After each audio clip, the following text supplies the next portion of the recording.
তো বন্ধুরা, আপনারা মোবাইল স্ক্রিনে একদিকে মোটুকে দেখতে পাচ্ছেন আর অন্যদিকে পাতলুকে দেখতে পাচ্ছেন। তো এনাদের দুজনকে ভালো করে লক্ষ্য করে দেখুন, তারপরে কি আপনারা বলতে পারবেন এখানের মধ্যে কে বেশি ধনী? এটি বলার জন্য আপনাদের 10 সেকেন্ড সময় দেওয়া হলো।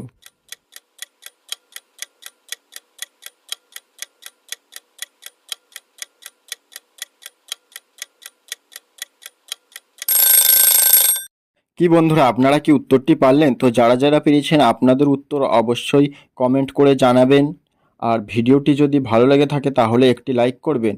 আর চলুন উত্তরটি আমি আপনাদের বলে দিই, কিন্তু উত্তরটি জানার আগে প্লিজ আমার এই ছোট্ট চ্যানেলটি সাবস্ক্রাইব করে পাশে থাকবেন, কারণ আপনাদের একটি সাবস্ক্রাইব আমাকে নতুন নতুন ভিডিও বানাতে অনেক মোটিভেট করে। তো উত্তরটি দেখুন, এখানে পপকর্নের থেকে আইসক্রিমটাই বেশি দামি, এর মানে এখানে মোটুই বেশি ধনী।